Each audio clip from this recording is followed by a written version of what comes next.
Yeah, when I come on, I like to look like my thumbnail when I come on.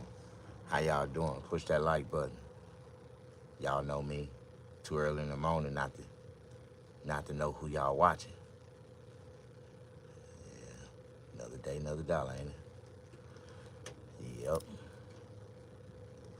Another day, another dollar. How y'all doing? Push that button. It's called the like button. It's too early in the morning not to be liking nobody. Black Friday.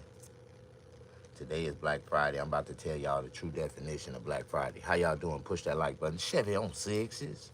Man, man. The way my luck been going, bro, like honestly lately, for the last couple weeks, I wasn't expecting nobody to come into my live feed for the first 2-3 minutes. Like, I said I was gonna go live and just start talking. Just go. Just start. Just start. Once you start, eventually said they'll come in, they'll catch up. Like, I ain't got time to be waiting on nobody. I be having great ideas on my mind to talk about great things and topics and subjects and things that's going on. Try to inform people of some stuff that's going on. And you know, people don't take me serious. I watch all these people, man, that ain't been through half of the things I've been through in life, and they just steady, you know, their YouTube channels is steady blowing up. They steady being able to buy brand new cars. They steady being able to buy themselves something to eat. Well, I had to share a meal with my son yesterday for Thanksgiving. When you really look at your real reality and tell yourself the truth, you know, it's fucked up out here in America, man. How y'all doing? Push that like button. Don't nobody like me because I'm a poor black man. I ain't got shit. I ain't acting like I got shit. I ain't stunting like I got shit. And if a motherfucker think they got something, that shit ain't impressive to me. Like, the only thing that impress, you know, the, you know, the, you know, have you ever noticed that when people get new cars, brand new cars, the only people that car really truly impress is a person who can't afford one? Man, that is the nicest car in the world. And because I can't never afford one, every time I see a brand new car, nice car, and then I look at the people that got it, they don't work. They get food stamps. They try to take over and manipulate the system. They cheat. They do this. They do that. And I'm just a black man trying to live and survive, and I can't even figure this shit out. How y'all doing, man? Show me some love, man. Don't nobody give a fuck about a po nigga. Nigga ain't got shit. Nigga can't say I ain't trying to do something. I try to do something every day with my life, but I can't do nothing. At the end of the day, I still ain't got nothing. I can't do nothing. Nigga can try. Now, if I try to, there's ways that I can get stuff, but I don't do them ways. Like, I can be sliding from up under people's cars at night, coming out the shadows, robbing their ass. I can be doing a lot of things, but I just want my freedom. I'd rather be poor and at peace with myself than to be rich and fucking unstable, mentally unstable. I'd rather be poor with my good health and strength than to be rich and unhealthy and mentally unstable. Like, most of these people are unhealthy, they mentally unstable, they fucked up, they going through some shit, and they got all this shit and they ain't trying to do nothing to help nobody else with it. That's why your ass going through what you going through. And it's cool though. It is less stress on a black man or a person who don't have much. Like, it's way less. Ain't nothing you can stress over if you ain't got it. Like, but how can you live in a world in America where everybody around you they they can have anything they want, but you can't have shit?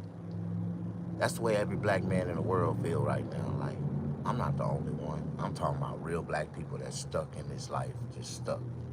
And it's fucked up. You got people coming here from other countries, man, and 6 months later, they got more than you ever would have in life. That's fucked up. Like, new cars, new clothes, new houses, new everything. New everything. They got get more opportunities than we ever had for the whole 48 years I've been living on this fucking earth. And that's fucked up. Man, tell your mammy to stop smoking, bitch. stop smoking crack 20 years ago. That's what you should have told your mammy when you came out the womb and crack baby. Like, I don't know what the fuck wrong with these people, man. You know, I'm telling you, man. And it's so sad, man, because all these different races, they poke at us and tell us, oh, ain't nothing wrong. You got the same opportunity as us. You can do the same thing we can. No, we can't. No, the fuck we can't. You got me fucked up, and I've been doing this shit for 48 years. Every day I walk out the door trying to figure out a way to make something honest. How do you say, honest living for myself, legitimately, sufficiently. Where I can take care and be comfortable with myself, take care of my family. I ain't never made nothing. Every time I go out, I come back with nothing. Unless you think like a nigga. Yeah, if you think like a nigga, you can have anything you want. You can be that nigga. Yeah, but that's what they want you to do, so they can lock your ass up and they ain't gotta worry about you no more. How you doing? And if you ain't never been locked up by their ass, where they didn't have to worry about your ass no more, then you don't know what the fuck I'm talking about. Then it is what it is. Like, yeah, it's sad, man. I'm really fucked up. I'm frustrated. And the more I try to reach out to people to try to help me, and it's just fucked up. It's more frustrating. Like, don't nobody care. Don't nobody want to help. Don't nobody want to. So it is what it is. See, black people like me, you know, it's like you can try every day, try, don't have nothing, don't get nothing, can't get nothing, and don't have and won't have nothing. Then they'll come to you and say, hey, you supposed to have something right now, and if you don't have nothing, we gonna lock you up because you owe us. How the fuck I owe you? What I owe you? Do you know who I am? I guess I'm that shining light example of what black people really going through in America. The real black people. You know? It's so sad, man. Most of us think we educated. The ones that got degrees think they educated, and they still not educated. Them motherfuckers taught you a whole bunch of lies, a whole bunch of bullshit, a whole bunch of chatter that really don't matter to nothing that's gonna persist in your life. But they made your ass sit there. You sat there for 12 years, then you sat there for another 4 years, 8 years, 6 years, and you still ain't got shit. And you get mad at me. I ain't never had a job. I ain't never finished school. I ain't never did nothing. I can't even read a book. And I got more than most of these motherfuckers ever thought they can ever have. Why is the system like that? Why would they give a dummy more than they give a smart motherfucker? I just don't understand. Like, and y'all can't help me figure this shit out. Y'all don't want to help me figure it out because y'all mad at me that I'm a dummy and I got way more than your kids will ever have in life, you ever have in life. Hell, I made more shit last month than the average nigga gonna make all year long. Ain't that about a bitch? But, hey, motherfucker get mad at me. They get mad at me because they think I'm crazy. But I got more than any one of you niggas that think I'm crazy. Ain't that about a bitch? But it's cool, though. I'm in my own world. I don't live by y'all rules. I don't live on this earth. I'm just here. That's where I feel. I'm just here. I see everybody have to do things that I don't do. You know, it's a lot of things that people do normally every month or every week or every day that I don't never do. But it's things that I do. It's things that I do in my life, right? That those same people that do these same things every week, guess what? They ain't never done in their life and never will. Like, it's just, you know, certain people, all people, it's the lens, it's the vision that we see through the lenses of our eyes, of a lifestyle that we live, you know. Everybody lenses, everybody, you know, picture is gonna be a lot different. Some people, you know, don't walk the path that I walk, to see the things that I see, to understand the things that I understand, and I understand that. Do what you do, bro. Nah, man. You know, even if we do what we do, we'll find ourselves still here doing the same goddamn thing 20 years later, because this ain't designed for us to move forward, progress, prosper in no type of way. Like, in order for you to progress, move forward, prosper, you have to have God in your life. You pray for, like, that's the only reason why I'm at where I'm at.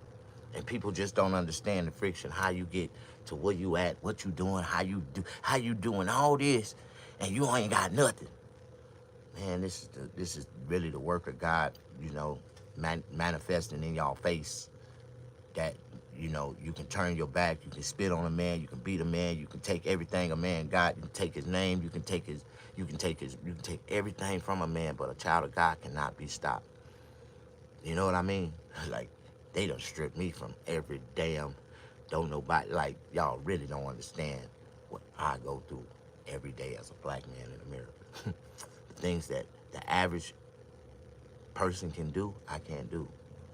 And I know I can't do it, so I don't even try to do it. Why? Because I know I cannot do it. So why would I do it? Why would I try to do it? Why would I waste my time trying to do something that I already know the answer to at the end of the at the end of the day? Don't worry, someone coming to heal. I'm good, man. I'm not hurt. I'm not hurt. I'm not damaged. I'm not destroyed. I'm straight. I'm fully functional. I'm blessed. I'm good. I'm good. I can't figure it out, but I'm good, In a personal sense, I don't do nothing to break the law to the way I make my money. So as long as I make my money legitimately like I've been doing it and smoke my weed and stay to myself, guess what? I'm okay. I'm okay. Like, I figured out a way to be able to survive. But it seemed like every time we figure out a way to make a way for ourselves, they figure out a way to make it harder for us. They take that way that we figure out away from us, and we can't even use it or do it that way. Looks like Kendrick Lamar done fell all the way off. Hell yeah, that damn, man, I don't know what type of hood niggas these is talking about. The hood gonna love it. Nigga, let a nigga jump out on me, bumping that song, talking about catch a fat. Man, I'll shoot the shit out your ass, cuz, and that goddamn radio. I wish the fuck you would. How the fuck can you take a street nigga serious bumping some shit like that? What kind of music is that? Bullshit. That is bullshit. Bullshit. Worse than the bullshit that he put out the last time. The bullshit. Man, fuck Jake. Man, I don't know what type of music y'all call good music. What's good? Man, I'd rather listen to gospel. That's why I listen to gospel. Y'all just don't understand. If that's what y'all call good music, if this is what we got to come next, man, I don't want that shit. I ain't gonna even let that shit infatuate my earwaves, my listening device. Nigga. Goddamn trash. That kid that man is hurt. That man is hurt, man. How can we keep letting all these gay people run our goddamn gangster societies, and how we keep letting all these people get to the top of our shit? Fucked up, man. That's fucked up. Have y'all ever seen Kendrick Lamar with a woman yet? Every time I see him, he's surrounded and protected by a bunch of niggas, huh? I don't know. I don't fuck with niggas like that, man. And I don't give a fuck. I don't like his music. His music ain't intelligent to me. His music is not intelligent. It's not music. It's not soul spiritual. Like, no. That's a demon. That's just shaking up all the other demons. Everybody that like that type of music ain't nothing but Satan worshipers. Like, for real. If you call that good music, you a Satan worshiper. You really are a child of the devil. A child of Satan. Nah. Ain't no fucking way. I wish a nigga would jump out on me with some bumping some shit like that. I'll beat your motherfucking ass, snatch your goddamn radio out your goddamn car, break that goddamn CD, motherfucker, across your goddamn face with it, nigga. And y'all nothing like us, nigga. Y'all nothing like us, nigga. And be saying that shit the whole while I be beating your ass with that shit. Snatching the cords and everything out your goddamn car, beating the brakes off your ass. What the fuck? Where these niggas learn how to rap at? What the fuck? The fuck? What the fuck is our... What the fuck, man? What the fuck?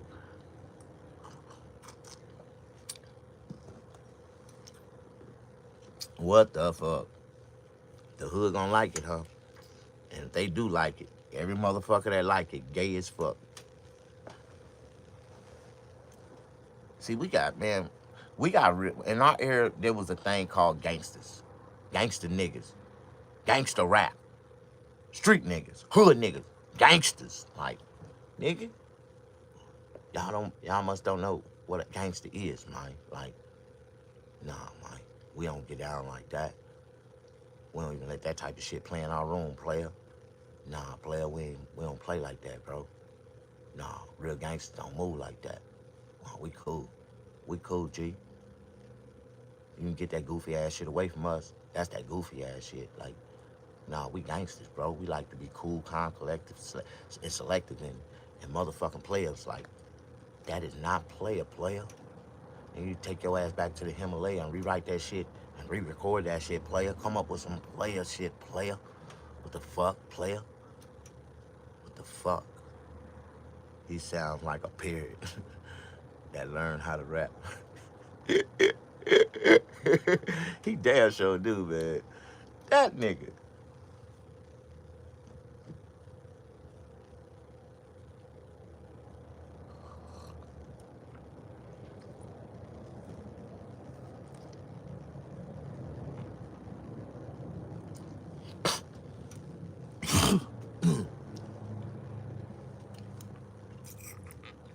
Well, we need to bring Easy E back from the dead, nigga. But these niggas, well, we need to let Suge Knight back out of jail, nigga. These niggas. Jay Prince got too old to make gangster music. He don't know what the fuck he doing no more. But Jay Prince was a smart motherfucker, man. This nigga took niggas that didn't even know each other and put groups together and made albums that went platinum. And that nigga got all the money off that shit. Did you know? I ain't gonna even talk about it. I ain't gonna talk about Jay Prince, none of them niggas, because I don't know. I just don't understand, you know. Y'all don't want to hear my opinion on them niggas. Them niggas is the police. All them niggas the police. They looking to tell something for the police. All them niggas. Them rappers. Them big rapper niggas. Yeah. Them police ass niggas.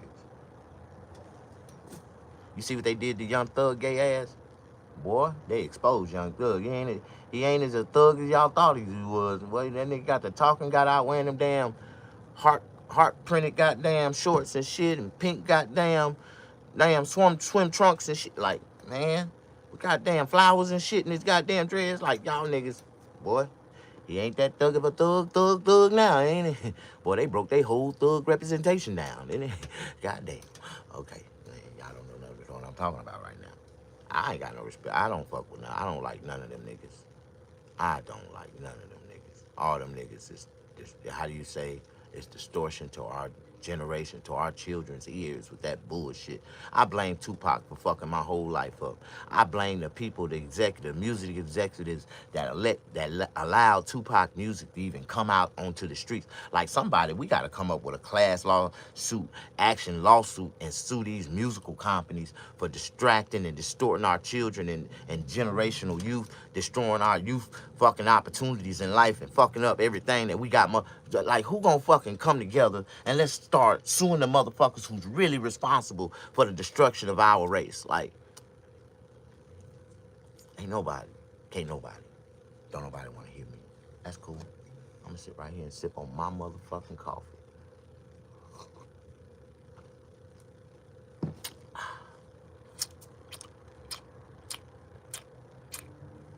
Oh, yeah.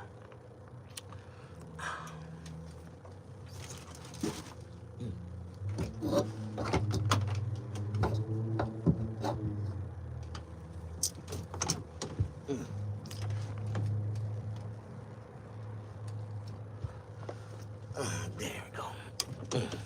Why am I've been searching for so long.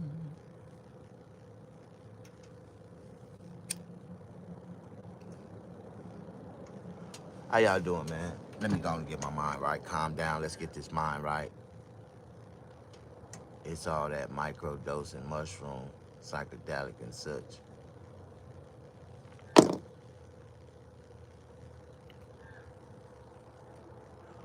I really feel like we are being conquered and being controlled by aliens. I don't think these people are human. They have no human remorse. They have no human compassion. No, I don't believe that the people that really is at the top of our chain is human, man. And I don't think that. That's why I don't believe in that worker shit, that worker program. Even the people that they got as supervisors and goddamn foremans and goddamn CEOs, ain't none of them motherfuckers human. They put all these motherfuckers in position to control our ass. Like, for real. I think all the real humans, as long as they know you suppressed, they don't give a fuck about you. You know what I mean? I really think, and then I don't think it's a race thing. I think it's a real human thing versus alien thing. You know what I mean? Do you think that way sometimes?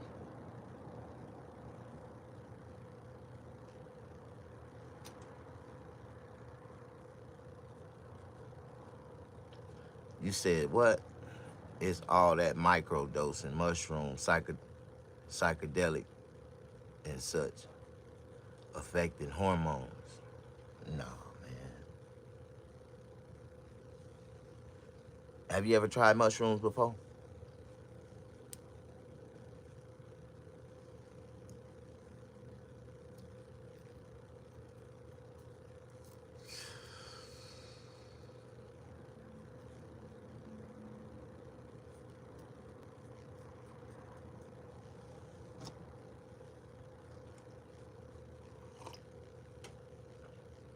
You said it makes you want to be at one, huh?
Man, there's so many things going on in this world.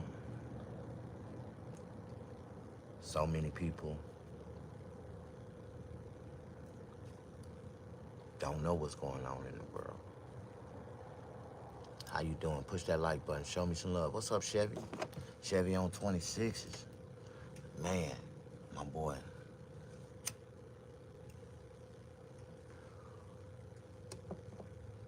No, I just really sat back and I did some outside the box thinking yesterday on how, like, they got us all so programmed to traditionally just do shit.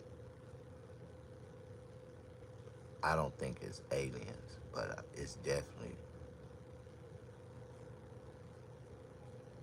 divinely ordained for them. Yeah. And I know. You want to know why I know? Because when I was in the system, I was one of those chosen ones that they would always pick me to lead. Like, I would be a leader. I would always be doing something that, and I find myself in front of and everybody. I have this charisma that people. But when you see the system, that it ain't even the system. How do I say it? It's another word that I want to say. There's something else, the way people are programmed to live, and it's another way, it's another word for it, and I really can't get it out. It's on the tip of my mind, it's on the tip of my tongue, and I just can't get it out. It's not just, it ain't the word system. It's not. It's another different, it's another little Look, like it's different. How y'all doing, man? Dang. What's the word? Shit, hell, let me hit this blunt a couple times and pray and ask God to reveal it to me. He'll tell me, don't worry about it. The word is, shit, damn, you know what?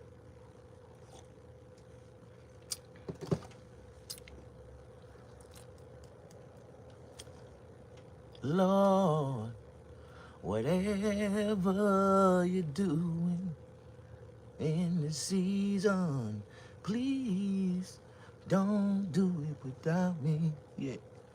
Lord, don't do it without me. Hey, I say, Lord, whatever you're doing in the season, please don't do it without me. Mhm.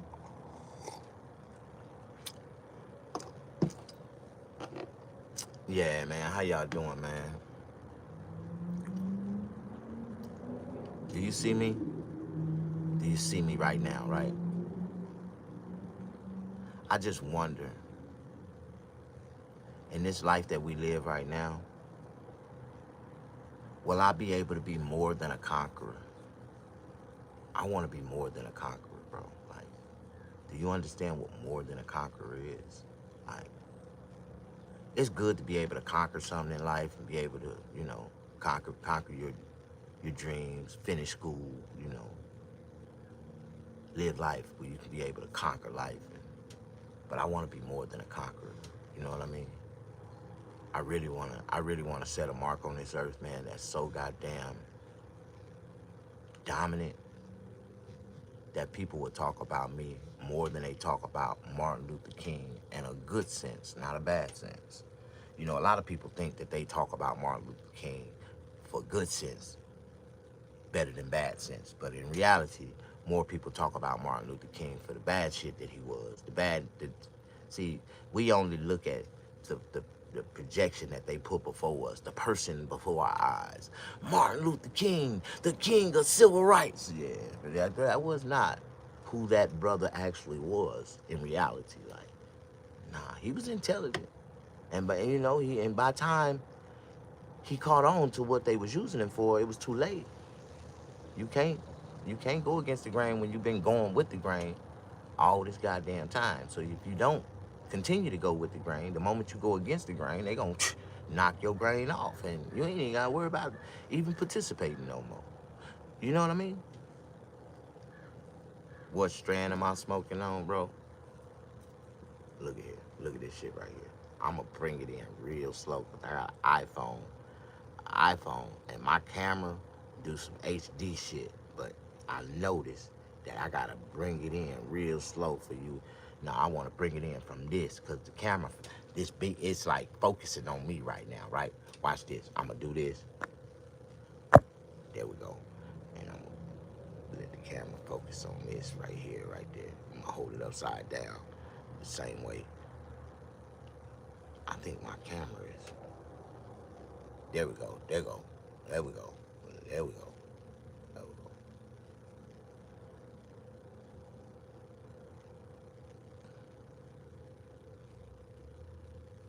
See, this bud so big, it'll cover my whole face. The closer I get to the goddamn camera with it. There we go. Look at the hairs falling off that motherfucker.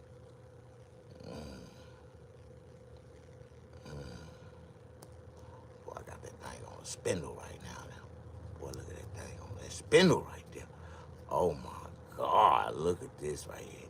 Man, Chevy, this the type of shit that you dream about smoking. You know, and in my life, I don't want to smoke no bullshit. If I look at it and it look like it'll crumble down, if I look like it and it look like hay, if I look at it and it look like a bunch of grass, I don't want that shit. The fuck, nigga?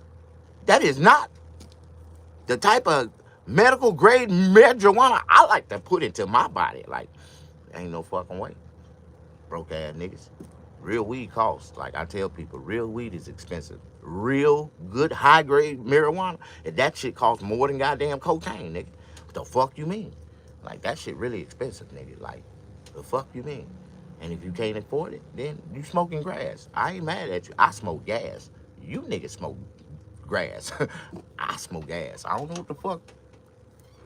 The shit I smoke slow down my whole world, my whole life. It's so goddamn good. It slows down the clock, nigga. Like the real clock, life clock. Like, it turned 2 seconds into 10 with me fucking with me, nigga. I'm cool. As long as I got me some good Heba Sheba, a pack of Newports, some goddamn coffee, nigga, fuck a bitch. Fuck the world and everything that's in it. And I'm cool. I'm good. I'm cool. And I know I can afford to supply myself with everything that I like every day. I'm cool. Fuck your pussy, bitch. I bought a bottle of KY jelly for $18. Psh. Man, do you know a motherfucking 8-ounce bottle of KY jelly is $28? $28. It's like $2 an ounce, nigga. It's like $2 an ounce, man. No, that's like $3 an ounce. No, that's like $3.50 an ounce. Like $28 for 8 ounces of goddamn KY jelly Super Glide. It's a Super Glide though. Like, it's that good shit. Like, you just need a little drip. Close your eyes and imagine that Beyonce got your dick in her hand. 2 seconds later, done skeeted all in her face. Beyonce! Like, I don't know about the rest of y'all. Man, fuck a bitch. I got an imagination. I save a lot of money, nigga, with KY jelly and a picture of Pamela Anderson, nigga.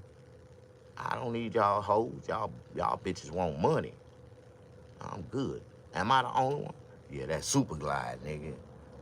Nigga, shit, that fucking with you. I think P. Diddy, the reason why that shit went up, the moment Puff Daddy got arrested, I swear to God, I went into Walmart, nigga, and all the baby oil was gone. And then when they restocked it, they went up on that shit like $2. Like, nigga, I'm dead serious. They used to have the travel bottles of baby oil. No, it was $1.29. They already marked it up 29 cents because it was a hot seller. Just that little bitty bottle of baby oil, $1.29. Now that bottle of baby oil is big enough to soak down 3 skinny bitches or one. No, you can get 2 fat bitches out of 4 skinny bitches. That's what you can. I know you can get 2 fat bitches out of 1 travel size bottle of goddamn baby oil. I don't know about the rest of y'all, but I know how to measure the oil out. Like, but yeah, 1 bottle of baby oil, little bit. I'm talking about the little bitty bottle. Like, I'm gonna show y'all. I got some on stock. Yeah, when they restock, I just went on and bought a whole bunch of them, put them on the shelf, so I ain't even got to worry about it. I got my baby oil already. You know how many girls I be texting? Girl, you must want one of these hot baby. You want one of these hot baby oil booty rubs? Yeah, I'm a gigolo. I offer hot baby oil booty rubs. Like, what the fuck? I do. Let me slow down. I need to go get me some more coffee. My coffee done got cold. I like to put my baby oil in the microwave for 30 seconds. Like, warm it up on their ass. I'm gonna put this hot baby oil on your ass, baby. I'm gonna put this hot oil. I just say hot oil. I don't tell them it's baby oil. I just tell them it's hot oil. Because, you know, when you put baby in the middle of oil, that sounds like some pedophile shit. I put this hot oil on your ass, girl. Yeah. He said, what's in that coffee? Man, I drink straight black Colombian, nigga. Colombian gold, nigga. Hell yeah. I think they put cocaine in shit. It comes from Colombia.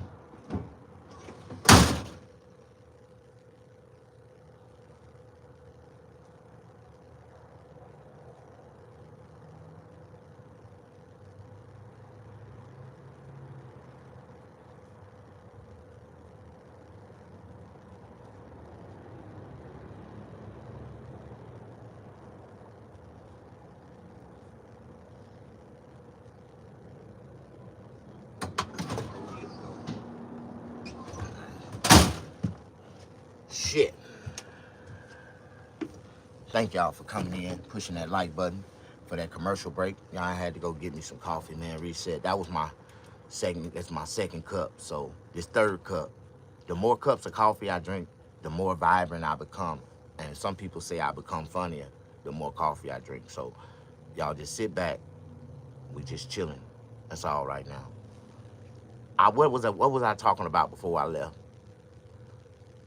Hot oil booty massages, right? Anyway, okay. I'm halfway through with this blunt. I don't know why I feel like I ate something. So we're gonna put that out for now. We're gonna move on to one of these fresh Newports. Oh my God.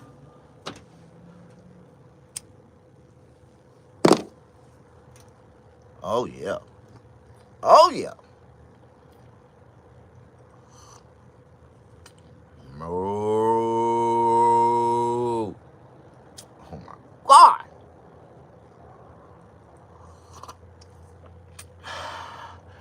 Moo. See the coffee I drink? This goddamn cow. That goddamn cowboy right here. This shit right here make it sound just like a cow when you hit it. Oh,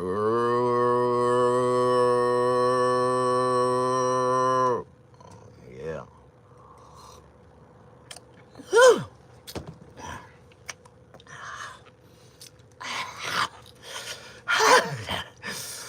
Boy, coffee do me like cocaine addicts. Like cocaine do motherfuckers when they get that cocaine. God damn it! Coffee. Cocaine. Colombian. Whew. That's all I like. I like Colombian. I think they really done dropped a couple of drops of cocaine in this shit. A Colombia, a coca seed or something is in the coffee seeds. Like I think the coca and the coffee. Yeah. Oh my God. Thank you, Jesus. That tastes good. Boy, have you ever had a cup of coffee so good you hit it and said, "Thank you, Jesus." Well, I am very thankful in my life. I ain't like the rest of y'all, you know. Even though I tell everybody I'm all religions in one, cause I done went to every church in America and joined that motherfucker. Like I done joined every church there is. I'm a nudist, Rastafarian, Scientology, Pentecostal, Methodist, Baptist. Like I done joined every religion. Yeah, Pentecostal. Yeah. And I joined the Jehovah Witnesses so I can get out of the holiday seasons. Like I did that shit intentionally. Like I joined the whole Jehovah Witnesses so I can get out of the holiday seasons with the rest of them niggas. Like, that whole group of Jehovah Witnesses, they don't participate in the world like the rest of y'all niggas. Like they don't go out, they don't cook for Thanksgiving, they ain't out shopping on Black Friday, they ain't buying shit for Christmas, they don't buy Christmas tree. Like I love the Jehovah Witnesses. Like, yeah, in the holiday season. So me and my family, we convert to Jehovah Witnesses. Right after Halloween, like the day after Halloween, I stop accepting applications for women. Like I stop talking to women after Halloween. I convert to a goddamn Jehovah Witness all the way to January. Like I'm a Jehovah Witness. Matter of fact, on Christmas Day, I go around and Excuse me, how you doing? We are witnessing for Jehovah. Jehovah, do you want to join Jehovah? And you can say, look at all this money you wasted because you wasn't serving Jehovah. Lord, a Christmas tree with lights, and Jehovah would have told you wouldn't have had to do all that. You would have had all your money in your pocket. Would you like to join Jehovah? Can we come in and sit down and eat Christmas dinner with you and talk about Jehovah? Like, that's why I dress me and my son up in a black and white suit, and we go around and we knock on doors, and people like, you know what? How about we just sit down and eat dinner, Christmas dinner, and we can just show you how the Lord works for both of us, Jehovah's and Christian. Oh, okay. That's the way you go around and get free meals on Christmas Day. Just not Jehovah Witness. I'm Jehovah. I knock on the window doors like, if they don't come to the door, I knock on the windows. I be like, Jehovah. They be like, man, for real, you say I be overrated. That's true. Birthday's overrated. Yeah, for real. I'm the wrong nigga to be. I remember I said that shit one time on stage, and there was some Jehovah's Witnesses in the crowd. It was some Jehovah's Witnesses in the crowd, nigga. What the motherfucker give me that third eye when I got off? You know, I like you. You are a kind of funny comedian, but you know, you all over the place with your religion jokes. I'm like, what the fuck you mean? Jehovah, I am a Jehovah Witness. Fuck you mean? Once I join, nigga, y'all can't kick me out. I actually went to churches and had to ask at the end, when y'all gonna do membership roll call? Like all black churches, at the end of service, they say the doors of the church is open. If anybody would like to join our church, Miss Rosie, stand over there, Miss Rosie, raise your hand. You can speak to Miss Rosie and you can join the church. Like who do I talk to join the church?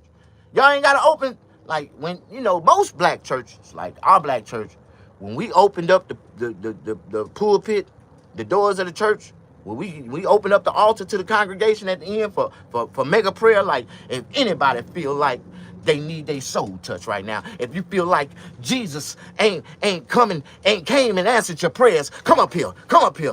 See, my grandfather taught me how to be one of the coldest harassment preachers in the world. See, right at the end of my service, I called all my congregation up to the altar, and I just started licking my fingers and putting the anointed saliva on their forehead. Bow in the name of Jesus. Bow in the name of Jesus.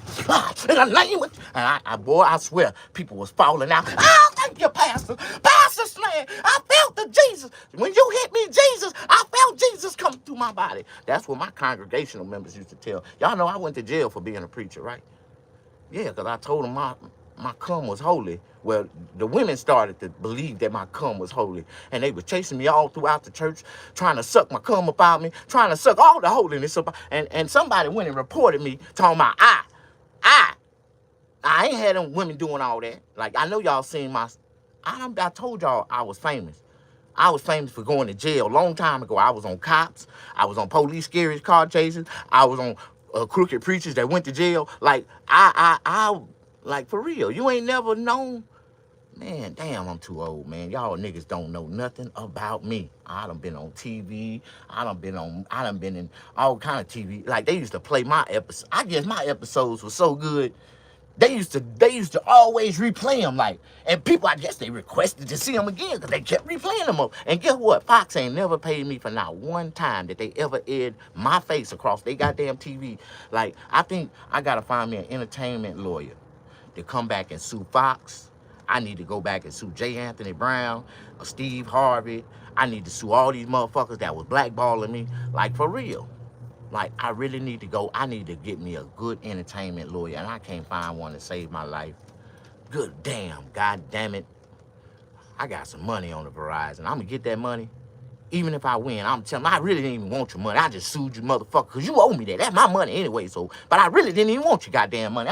I had wandered off in life and forgot all about you niggas, and Lord blessed me to make my own money, and I said, fuck it. But I found this white lady. She said she was an entertainment lawyer. She said she can get all my money back. She can sue y'all niggas. I let her sue y'all ass. So I took that money. You know what I did with that money? As soon as I got it, nigga, I went and bought some land, and I built a homeless shelter and a church and a kitchen. And I started feeding the homeless, like, with your money, nigga, because you didn't do it. Like, that's what I really want to do with that money. I told you, if I ever get my hands on a bunch of money, I'm going to buy some land. I'm going to build a homeless shelter. I'm going to build a soup kitchen. I'm going to build a church. And I'm going to build a resource center, a job resource center. And I'm going to name it the Human Restoration Center. And it's going to be the Mr. Snaggerpuss Helping Hands Foundation for Profit. This is a profit. I'm building a luxury homeless shelter. A luxury homeless shelter for profit. Nigga. If a nigga knew what I knew, nigga, how to make money the way I make money, nigga, and knew that I got an idea that was so goddamn good, nigga, that if I can create just my small goal, if I can come up with a 300-bed homeless shelter, nigga, my homeless shelter will make $180,000 plus a month. 180,000 plus a month, nigga. Do the math. 180,000 plus a month. And don't nobody want to put a dollar into me to help me invest into this money that we could be making over $1 million a year, just sitting on our ass helping people that can't help them goddamn selves. Cause shit, the government, man, we got it, man. And there's so much money we missing because they giving all these immigrants, and we can help immigrants too. We don't give a fuck. But they will never be able to be into the human restoration program because they don't have a social security number to start the program. But once they get a social security card, we're going to help them. But we're going to have resources to help people get their green card, get ID. Like, we're going to help the immigrants because there's money in that shit, nigga. We're going to help them immigrants, nigga. But we here to help our people. Our people, American people. I don't give a fuck what color you is. You American, you got an American social security number, and American birth certificate, I'm here to help you. I'm here to help you, nigga. Black, white, Asian, crack, I don't give a fuck, nigga. I'm here to help you. How you doing? But, you know, they say, man, the Lord knows, nigga, I'm finna go buy me a lottery ticket. You know, you think I'm lying, nigga? I went and bought some last night. I just gotta fill these out. This is my last chance to hit a lick this year. We only got about 2 or 3 more drawings this year. So I'm gonna try to hit me a lick. And if I get my hands on this money, cause right now the Mega Millions is like $480 million. I don't even need that much money, but I will take it. I will take it. You know me, I'm gonna take it. You know, I'm gonna take the full cash out version. If you cash out 480 million on the lottery, you might get like 240. 260 if you do the full cash out, so they gonna take that in half of it. But it's cool. I can take that. I don't even think I need $100,000 to build this homeless shelter. I'm gonna build this homeless shelter, and I'm finna make some money with this homeless shelter. A lot of people think I be talking shit, but I really got a great business idea, business plan. It's already written in stone. I already know how to make it happen, where the land is at, where we gonna do it, and I ain't gotta cheat the system to try to rezone shit. No, fuck that. I know where to do what I need to do and where I'm gonna do it at. In Southern California, then I'm gonna change the game. All in ones. Yeah, help me, brother. I hope one day, Chevy on 26s, we gonna meet in person. And we're gonna be breaking grounds, or we're gonna be at my shelter helping people. And I want you to come out and volunteer, especially around Christmas time. This is gonna be the times, man, where the blessings is gonna really flow, man. Like, this is the time the blessings is gonna really flow, man. Like, I swear, man.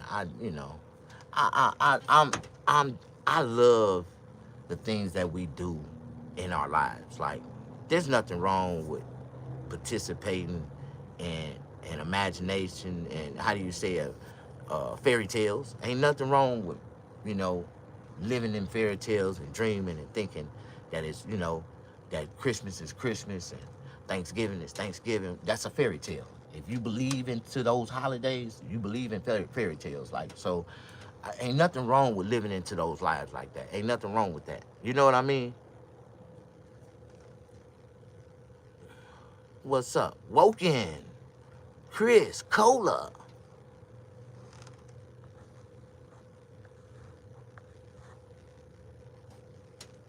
Janky Preaky.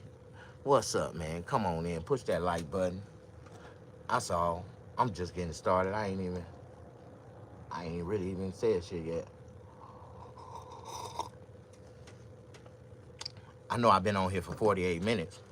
For all the people who've been watching and staying engaged and been in here for a while, I thank y'all for sticking on. You know, I've been watching my analytics. It's this thing on YouTube Studio. It's fucked up because just this month alone, and I only went live maybe 15 times. I already, and this I don't know if this is a good thing or if it's a bad thing. I already done had 67,000 views and 748 watch time minutes. And just the last 30 days, like in a sequence. I know that ain't a lot. You got people that got millions, making millions, and you know, that's not a lot. But some kind of way, I just tell people, man, I've been on YouTube since 2007, I've been on YouTube since like 2009. I think I started my YouTube channel in 2009. And I started it in the name of comedy, doing stand-up, all my videos. You know, I've never separated my life. My life is what I am and who I am. I'm a comedian. I'm a barber first. That's what I tell people. I was a barber before I became a comedian. I never started a barber YouTube page. Even when I started my YouTube page, barbers, influencers, all that, man, these are clones that they created in the last 7 years, 5, 6 years, words that, that people done coned and motherfucking created businesses and shit out of it, making all kind of money out of it. It's just so amazing, man, how so much shit can go fly right over your head, and people, you know, will benefit off something that you done put your money into, and you didn't know nothing what was going on in the process of the times it was going on, and you missed out on fortune. You know what I mean? Chevy, Chevy, you keep it real. Exactly, 100. Thank you, bro. God bless y'all. Joshua Graham. Joshua, what's up, man? How you doing?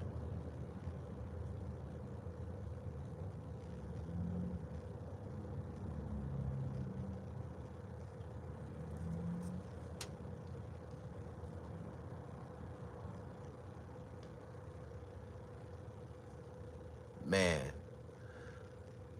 I don't know how I'm gonna pull this off. I really don't, because I ain't even got the money to do it right now. But I gotta get to Arizona. I'm going to Arizona. I got to get to Arizona. I got a show, and I gotta make it to this show. But I don't know how I'm gonna get there right now. I don't have the money to get there. This is gonna be my expense. I ain't getting paid for this show. I gotta get there. I gotta buy me a seat. I gotta buy my room. All I get is an opportunity. Just a big crowd of people, and I get to go up, and that's all I get.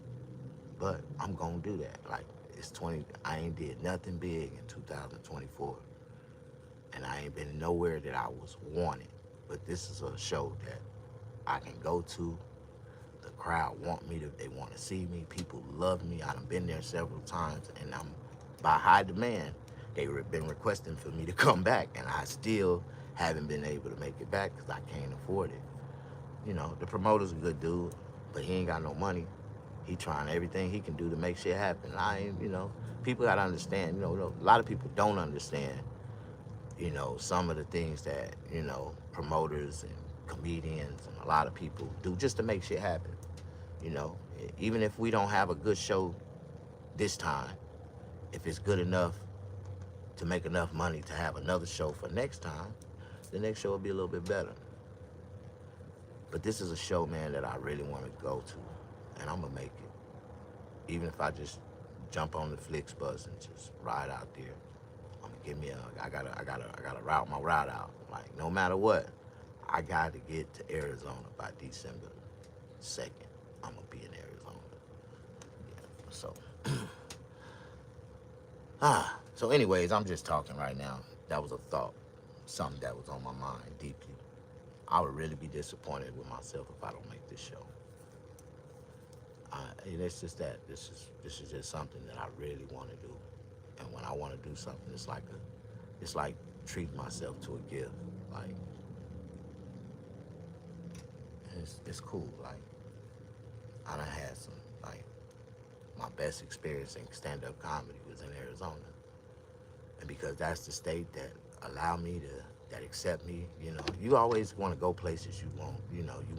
How you say you want it, or places that people, when you go to places that accept you and people like you for what you do. Like, I've never, in Arizona, I never got that response, a negative friction from people in stand-up. Like, in LA, man, it's like, especially dealing with black people, it's so fucking, and I'm like this, if I'm not getting paid for the show, I mean, you can't expect for me to give you my best performance. I'm not, but people don't understand. Anytime I get a chance, an opportunity to perform, I'm gonna do my best. depending on the setting. You know what I mean? If it's an open mic, yeah, I'm gonna do my best to get up there and talk shit. I'm not telling no. I'm not jumping into full-fledged show mode on a nigga in front of a bunch of comedians so they can steal my shit like all the other comedians did. Like, nah, I'm cool. I learned how to perform in places where you're supposed to perform and how you're supposed to perform. I know how that. And you know, people don't get it. Like, you know, you'll see a comedian get on stage and you'll think, oh man, he got up there and said some bullshit. Nah, we didn't get up there and say no bullshit. We said what we were supposed to say, the way we were supposed to say it, because it's really a lot of um, other artists in the crowd that's trying to steal material. Like, that's what they do, you know. Comedy is inspired. You gotta hear it or see it from somewhere. You might hear a comedian tell a joke and you'll be like, you'll have a whole nother thought about that joke, how to rewrite it in a whole nother way. And a lot of comedians, this is where they get their fuel from, like from other comedians. Like, but I can't be on, you know, I can't be somebody or act like somebody that I'm not. Like, and I try, you know, I tell people all that time, you know, when I first got into stand-up comedy and I was really trying to be accepted and I was trying to, you know, catch on to what really, how the game really go, you know, it was a comedian that told me, said, man, if you ain't got no material, you can go steal some from a dead comedian. Like, what the fuck? He like, yeah. You gotta understand, man, all comedy come from somewhere, goddamn it. It was a comedian, Michael Collier. That's who told me that shit. This nigga told me, said, nigga, if you ain't got no material snag, you go get it from a dead motherfucker. If it's dead, it's up for grabs. I'm like, what the fuck? And so I listened to that nigga and I stole some goddamn jokes from some comedians that was dead. And every time I did it the way they told, you know, the way black people do it, they rewrite it for themselves. And I made it funny. The crowd, the audience laughed at it. The comedians got mad. Oh, that wasn't your shit.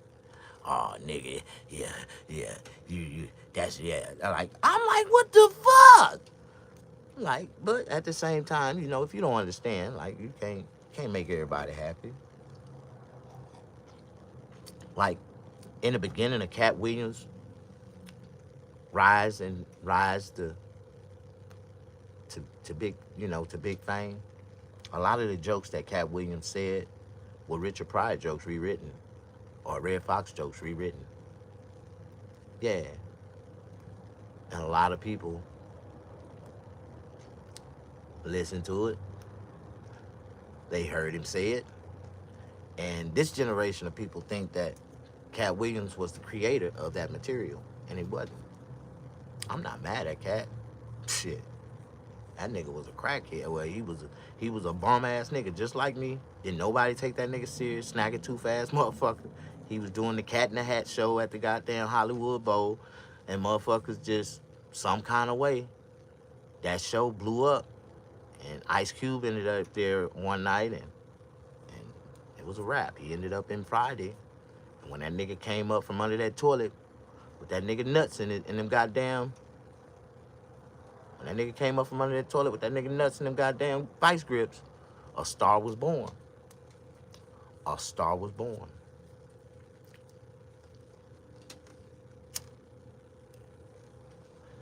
But don't believe the hype. The movie was written exactly how it was written. Cat Williams tried to say that, oh, that scene, it was for Debo supposed to go in there and rape him. That is not comedy, dog. And white folks didn't write that shit. A nigga, you know what? The white folks didn't write it because the white folks didn't even write the damn script to the movie. A nigga did. And guess what? It was not a rape scene in that movie where Cat Williams was supposed to get raped by Debo at the end. No, the motherfucking movie was written exactly how it was. I remember why I read the original script, and he was supposed to come up under the goddamn toilet with the nigga nuts in his hand. Damon, I'm a boy. And from that point there, a star was born.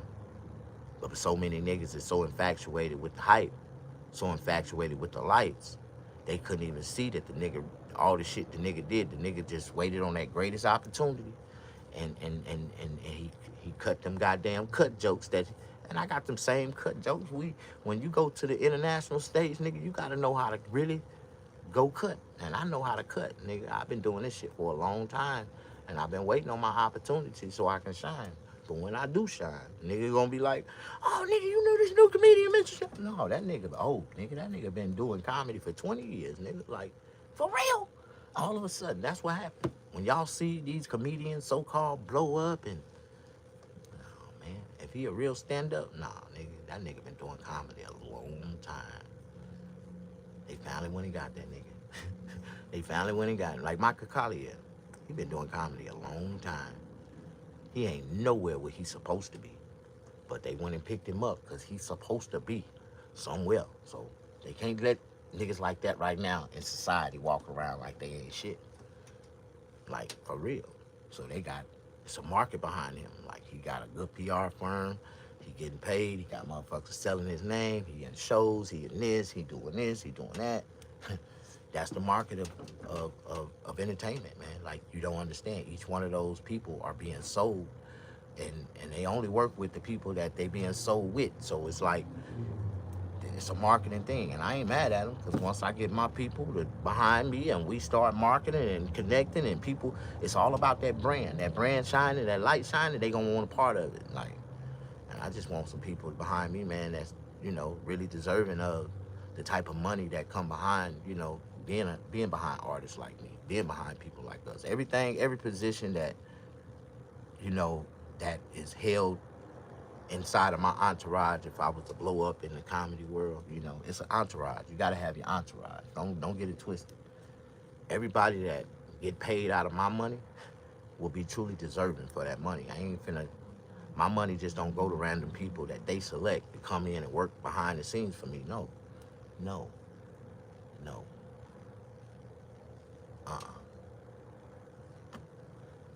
I'm gonna budget my own budget. I'm budget my own money, and I'm gonna put the people that I want in those positions. And some of those people gonna be holding multiple positions, because we don't need people for all that shit. I got people that really want to work and make some money, and I'm gonna give them the opportunity to make this money. Eliminate 2 positions, nigga, and you got one that's gonna really pay you well. What you want to do? Friday after next was funny though.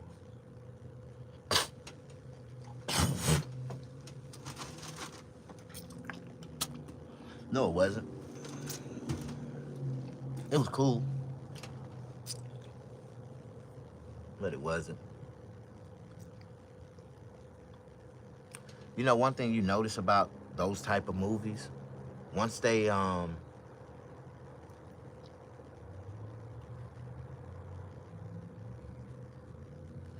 only one was a classic was The First Friday. It was unexpected. It was what it was. That's just like the only other classic that he made with Barbershop was The First Barbershop. The second one was more on the goofy side. It had a little more comedy in it than the first one. And to me, it had more of a funnier storyline, because it started back from the beginning, right?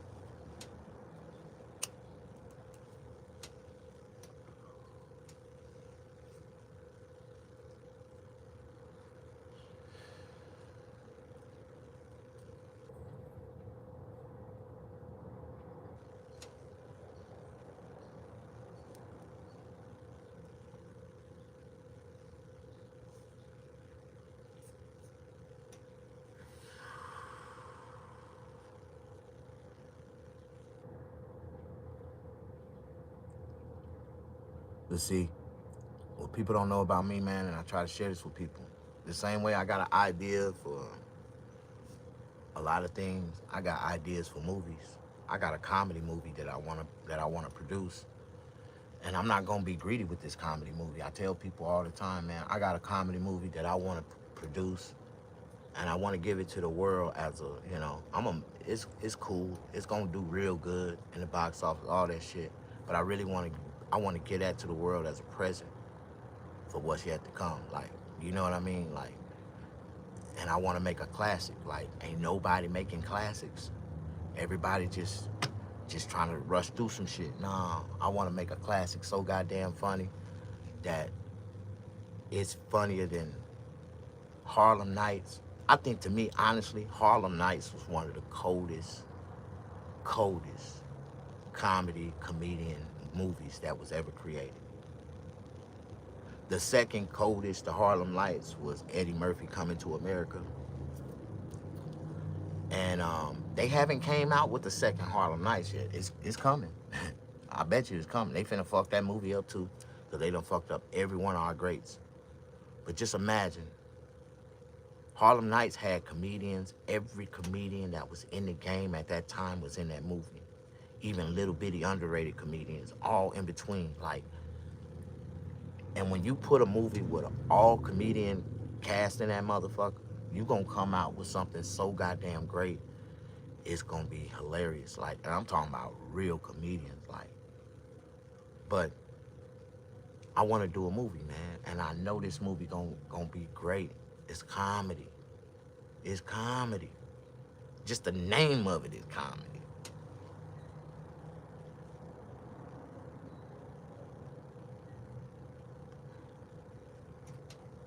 But I don't think I'll be able to.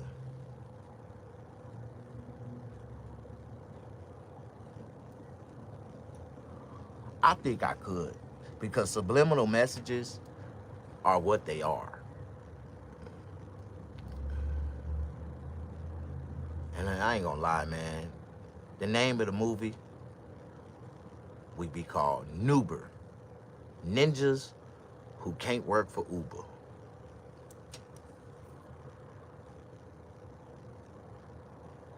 Already just catching motherfuckers. What the fuck? Noober. Ninjas who can't work for Uber. And that will be the name of the goddamn company, like the name of the movie. Like it's a movie. It's like Facebook. Like, two niggas got hired, created a goddamn app, trying to come out of their damn broke situation. It start off just like every weed smoking movie. It's gonna have weed smoking in it. It's gonna be comedy. Comedy, nigga. This is what we do. I know how to make people laugh, nigga. But I can't get nobody behind it. Can't get nobody behind me, man. Like, don't nobody want. And it's sad, man, because once I get this little friction going, I want to prove something to y'all, man. I can prove something to y'all. If I can get a little friction going for myself, I want to prove how comedians, a lot of comedians, will start calling me out the blue. They seeing me blowing up on social media. Oh, Snag, can we be in your movie? Like, they gonna call me. These niggas got my number. They ain't called me in years, but guess what? The reason why they gonna be able to call me is because I'm a responsible nigga, and I still got the same number that I had 15, 20 years ago. When it come to business, I still got that same business number. So it's a lot of comedians got my number in their phone, and they gonna reach out. Let me see if this number snag. Like, I know how it go. I know I already did it before. When I was on the J. Anthony Brown radio show, and they heard we was finna go to the Steve, man, niggas got to pulling in my goddamn DM left and right. Hey, Snag, is there any way I can get on one of your shows? Is there any way I can, like, I'm not mad at you.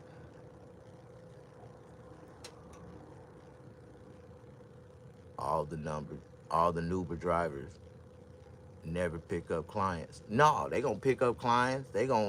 Some of them, you already know, it's comedy. A lot of them gonna be late. That's niggas, you know. A lot of them gonna be late. Some of the cars, but the thing about it is, my company don't have a age restriction on the cars. So it's gonna be like, niggas gonna have buckets, niggas gonna have goddamn low riders, niggas gonna be having FedEx trucks. It's my shit comedy already. You can already see what the concept of the movie is going to. Like, and it'll be shit that you ain't never seen. Like, I got this one nigga, this nigga got a damn Dodge truck with like 50 tons of goddamn debris, artwork on the back of it. He got it glued all into the back of the truck. None of that shit'll move. But he wanted to drive for the company, and he couldn't drive for Uber because you got to take pictures of your car and send it in. And as soon as he saw a picture of his truck with all that shit on the back of it, they were like, hell no, they wouldn't even hire that nigga. But I gave that nigga a job instantly, and that nigga started making money. I'm gonna be changing people's lives, and we gonna start building my homeless shelter in this movie. Like, I really wanna, people don't understand, man. Like, it's gonna be like, it's gonna be some real shit. Like, you know, it's controversy. Ain't no good story without controversy. You gotta have some controversy.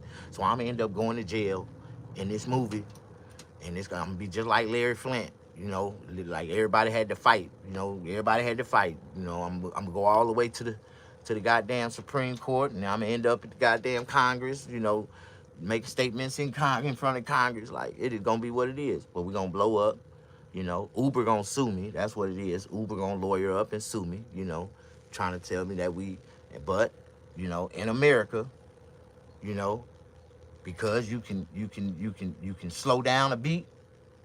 You can sample a beat and slow it down and change the whole goddamn tone, and you got a copyright. Like, and at the end, the courts ended up ruling in my favor, saying that my company was good, and you know, but they gave us some government restrictions, like, and we had to start accepting insurance, make sure people had insurance and all this type of stuff. Like, you know how shit go. But at first, we just went ham with it. We started the app on Instagram, and you know, and we started with a little phone service room where people started calling in, and shit got out of hand. Before you know it, Uber had blew up over Uber, and niggas was everywhere picking up motherfuckers, and niggas would see our Uber drivers dumb as hell. Niggas done caught an Uber ride and robbed a bank, like all kind of shit. Like, it's gonna be controversy. Like, it's gonna be some fun as shit.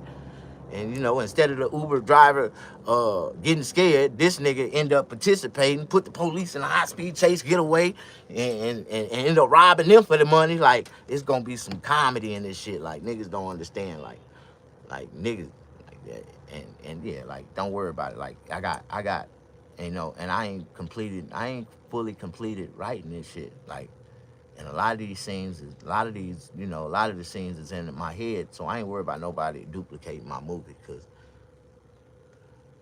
yeah, we're going to have Uber Eats in it and all that shit. Like, they going to be delivering food, all that shit. I created a way for black people to make money, and when they discover it, you know, they gonna raid the spot. Like, it's gonna be out my barbershop. I'm gonna have a room in the back with 30 motherfucking Mexicans back there answering phones and shit. Like, it's gonna be, everything gonna be popping. I can shoot this movie. I just need to find me some young little kids, man, that really know how to work cameras, and we gonna buy our cameras. We gonna shoot this shit.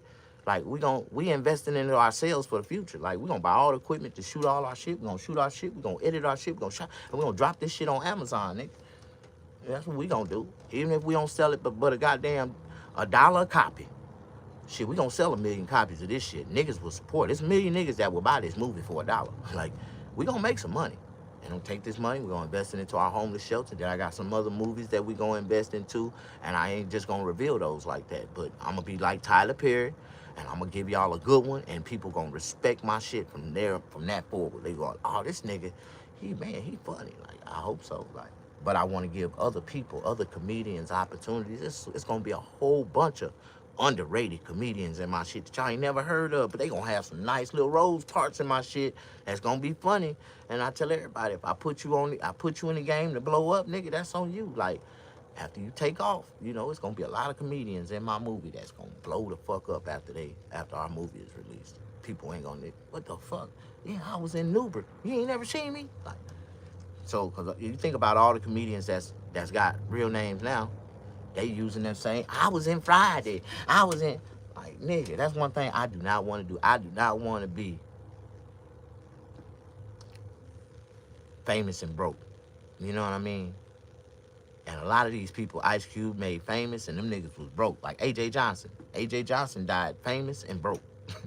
They had been, and that's fucked up. Like, I ain't trying to be like A.J. Johnson, nigga. I want to be rich and famous comedian. Like, I want to be able to help other comedians. I want to open up the mindsets of comedians that, you know, I want to start my own comedy company where I'm going to be like Suge Knight signing niggas, and I got comedians on my team, nigga. We all getting paid, nigga. You can sign this contract, nigga. And this is what we gonna do. I'm finna put comedians on the map, nigga. We gonna take this comedy shit just like the music industry and take it by the nuts, and people don't wanna listen to me. My Nuba ears showed up 9 hours later. Breakfast became dinner. Yeah, just imagine you got a Nuba driver taking you home, and you know your destination. You know how to get there. But he keep telling you, no, no, no, my friend. I know how to get there. I know. And he take you all out the goddamn way and beyond the crevices to get home. And you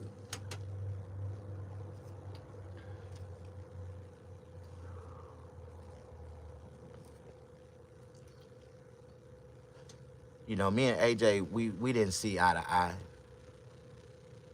AJ stole a couple of my jokes and said them in my face. Me and his brother Peanut was cool, but me and AJ wasn't. And AJ was just like that. You know, anybody ever knew AJ, you know, AJ was a pure asshole, but he was good. But we didn't see eye to eye. For real. That nigga really stole a couple of my jokes and said them in my face. And then the nigga told me, said, nigga, them one of your jokes, nigga, you got them from Red Fox. I'm like, nigga, you said what I said, word for word. Nigga, that was my joke, nigga. But, you know, that's the thing black comedians go through. The other niggas hearing your shit, getting on stage, because they think they got a bigger platform than you. They bigger than you. And say your shit. Like, in your face, though. Y'all don't know nothing about that. That's just experiences of a black stand-up comedian. In your face, nigga. I was mad as hell. I wanted to run up on stage and knock AJ Johnson ass clean the fuck out. And if it wasn't for his brother Peanut grabbing me, asking me not to, I would. Man, what the fuck? Did this nigga just... Yeah, he did. How y'all doing? Push that like button.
I need some coffee.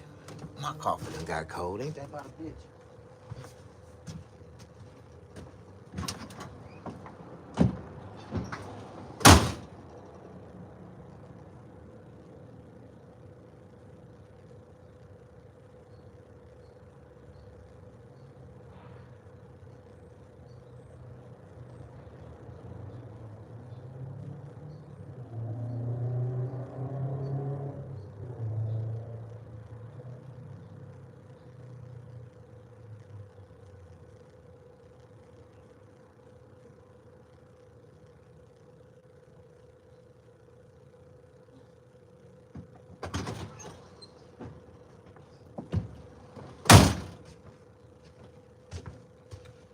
Whew. Alrighty. How y'all doing? Y'all good?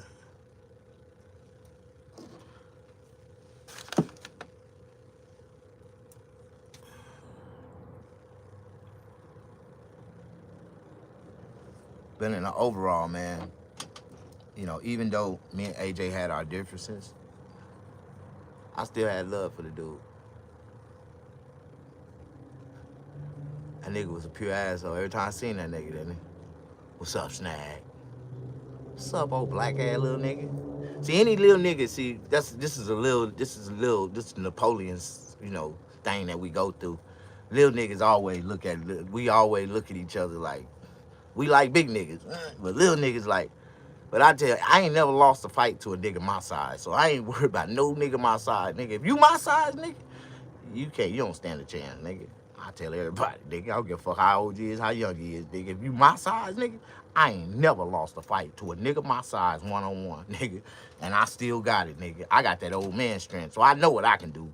I'ma dance with your ass, nigga, with these hands, nigga. I'ma put hands on. I like to beat niggas. I like to beat niggas ridiculously. Like, I really like to beat niggas ridiculously. Like, people don't understand. Like, I like to fight a nigga and bust their ass up so goddamn bad. At the end of the fight, I really like to dance with them for a little bit. Like, before I knock their ass out, I like to dance with them. You know, just put them hands on them. Like, that's what you're supposed to do. You don't just, sometimes it's good just to knock a nigga ass out, but sometimes I like to set examples on niggas. Like, I just, especially when I just know I like to dance. Some of you know, like, you don't understand, man. Like, whoo, I like to dance with niggas. I like to dance, nigga. I'm from the projects, nigga. I was raised in prison at 12 years old. So if you swing on me, nigga, you better know how to fight. That's all I'm gonna tell you, nigga. You better know how to fight, nigga. Because I fight to the finish, nigga. I fight like Sparta 300, nigga. And if anything is on the ground, around, or anything, nigga, I'm subject to pick it up and hit your ass with it, and I'm still gonna beat your ass. Even if I'm beating your ass, I'm gonna pick something up and hit your ass with it. It doesn't matter. I fight like Sparta, nigga. I tell everybody, nigga. I'm from that Generation X, nigga. You do not want to get into it with me, nigga. You gonna have to fight me every day, nigga. Every day. Nigga, once we start fighting, nigga, it's over. And I'm gonna beat your ass or you gonna beat mine every day, nigga. Every time we see each other. I'm one of them type of niggas. Yeah. Yeah. If I ever start bullying on you, nigga, I'm gonna bully your ass for life, nigga. I'm one of them type of niggas. If I beat your ass, it's over with. I'm gonna beat your ass every day. You say the wrong thing, I'm gonna whoop your ass just because. Just because. I'm one of them type of niggas. Like, you know what I mean? Like, nigga, oh man. So, it is what it is.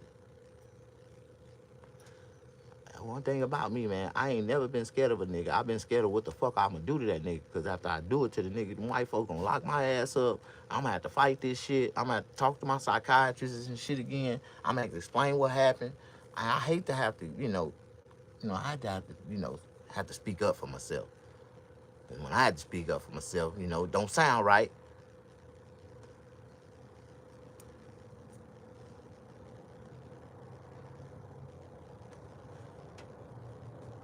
Dancing white stars. Yeah, I like to put stars and goddamn ooh-wee knots across niggas' heads. Every nigga I ever fought had ooh-wee knots.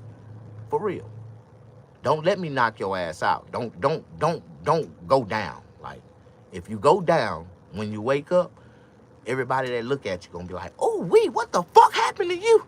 Oh wee. You gonna ding ding ding ding ding ding ding ding ding ding ding ding ding. I put knots all on under eyes, right, like in places you be like, how the fuck you get a knot right there, nigga? Like, god damn, nigga beat a poke out you. I'm gonna beat the brakes off their ass. Like, don't worry about it.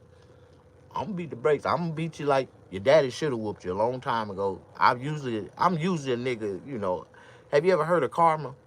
I'm usually a nigga karma.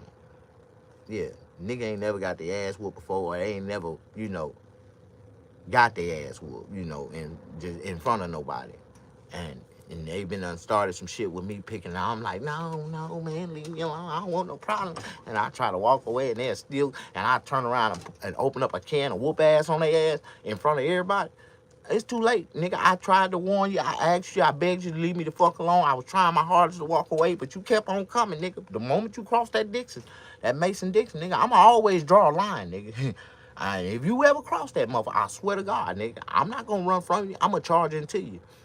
I'm gonna set that line in my mind. That line right there. If you ever cross that Mason-Dixon, you get too close, I'm gonna run into you, nigga. I ain't got no time to play with you. Why? Because I already know you got my back up against the wall, man.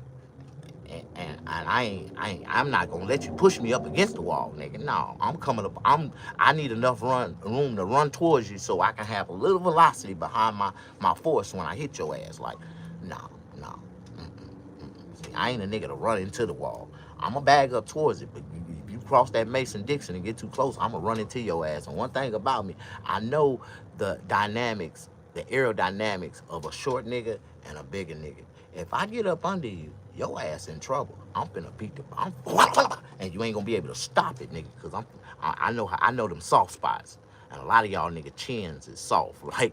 And if a nigga hit you with the right velocity, with the right power from up under, nigga, bow, and make your teeth snap and hit your brain, nigga, and your brain rattle, nigga, you going to sleep, nigga. Cause I know where to hit you at to put you to sleep with the right amount of pressure, the right amount of power, with that ultimate nigga strength, like, when I hit a nigga with 10,000 angels behind me, nigga. I'm a child of God. I fight with every swing in the name of Jesus, nigga. I swing with my eyes closed. And when I hit a nigga, Jesus connect. I swear he do. Jesus connect, nigga. I swear he do. And I open my eyes, niggas is flying in the air. Like, what the fuck? I hit that nigga like that in the name of Jesus. Have you ever hit a nigga so hard fight, nigga, you had to look at your fist, nigga? Like, for real. Like, I had to look up at the sky and my fist. Like, Lord, I hit that nigga like that. For real. Isaac Newton punch. nigga. I pray when I fight. That's why I ain't never been beat. I'm a real child of God, man. I'm telling you, God done showed me, proved to me a long time ago. Nigga, you don't need nobody. I got your back. All right, cool. I got your back. That's one thing about me. Anybody that know me, nigga, I done got into it with a whole group of niggas. A whole group of niggas. I guess they thought I was finna run. And I ran into their ass. Nigga, come on. I got my ass whooped, but it's cool. I got 4 or 5 of them niggas. I ran into them. You know, that's what's supposed to happen when you run into about 7, 8 niggas. You supposed to get your ass whooped. One nigga can't beat 7, 8 niggas. But hell, I still ran into him. I don't give a fuck. I done got my ass whooped before. One thing about it, you cannot be a real street nigga if you can't say that you ain't never got your ass whooped. And I have. I done got my ass whooped before, but not by one nigga. Not by one motherfucker. Nah. I'm dead serious. No. I don't give a fuck how you look at it. You ain't gonna never beat me, nigga. But one thing about me, I'm a real street nigga. I got hands and I got a pistol. And if I can't beat you with these, nigga, I'm gonna pull out my equalizer, nigga, and knock your ass down, nigga. Once I get you down on my side, you down on your knees, me and you sight, we can see eye to eye. Now I'm gonna beat the brakes off your ass with the pistol. Bow, nigga. Don't worry about it. And I'm gonna get up and shoot the shit out you. I'm gonna drop the whole clip in you. Nah, I can't let this motherfucker get up. Hell no. Y'all can talk to my psychiatrist when it's over with. That's all I can tell you. I'm gonna go to jail. I ain't gonna do long though. I get out again. I might do about 15, 20. I still got another 15, 20 in me, nigga. I might be about 90 years old when I get out, nigga, but I'll be slag. I'm back out on these niggas again. Yeah. How the fuck y'all doing? Push that like button. No, I just don't want to live the rest of my life in prison. That's just, I started my life in prison. I don't want to end my life in prison. That'd be fucked up. Like, well, it'd be cool though. I ain't gonna lie. It's be fucked up, but shit, it is what it is. You know, I wouldn't have to pay for the last years of living. Yeah, they'll cover my room and board, and I get 3 good meals a day. I get a letter in the mail at least 4 or 5 times a week from random girls. They say, "I love you, Stan. I had so many women write me when I was in the pen. Boy, niggas don't understand, man. I was a real, you know, I made my pen bleed. You know, I ain't worried about nan nigga, no family, nobody sending me nothing when I was locked up. Cause I had bitches, nigga. I knew how to make my pen bleed, nigga. I was finding random pen pals. I would get on Google Maps, boy. I get on I still access to the computer, get on Google Maps and get addresses and nigga, I see motherfuckers. See, that's one thing about Google Maps. When they be going around taking pictures and snapping addresses, boy, they don't know. Boy, they be catching motherfuckers standing right in front of their house. I'm like, girl, I seen you. And when I looked at you for the first time I ever seen you in my life, girl, I was like, damn, this is the woman of my dream.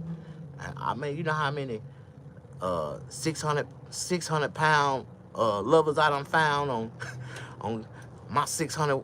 You know, they should have been on that show, that My 600-Pound Life or some shit like that. You know what I mean?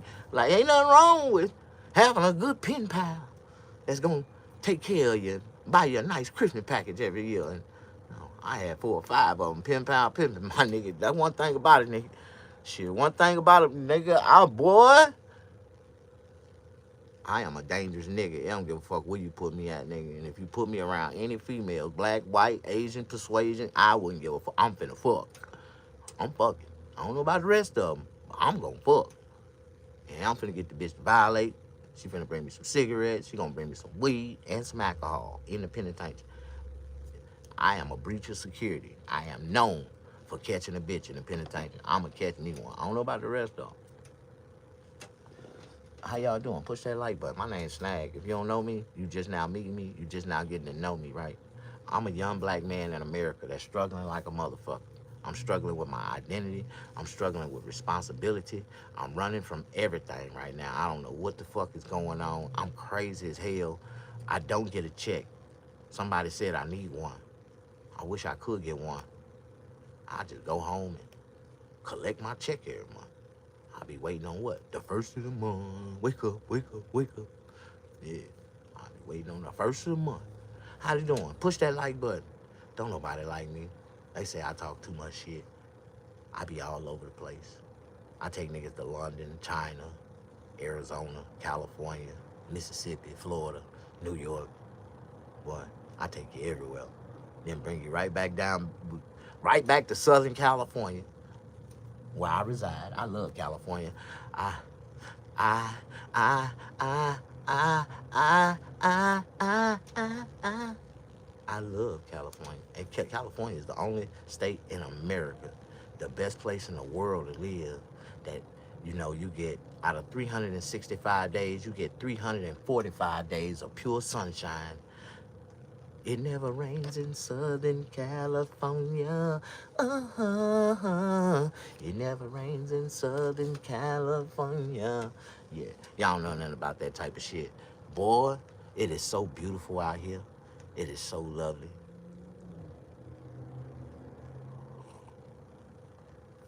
But you gotta have money to live. This shit is not cheap, and this shit is not for the weak. This shit is not cheap, and it's not for the weak. You gotta throw the perception of prices out your mind if you want to live in California.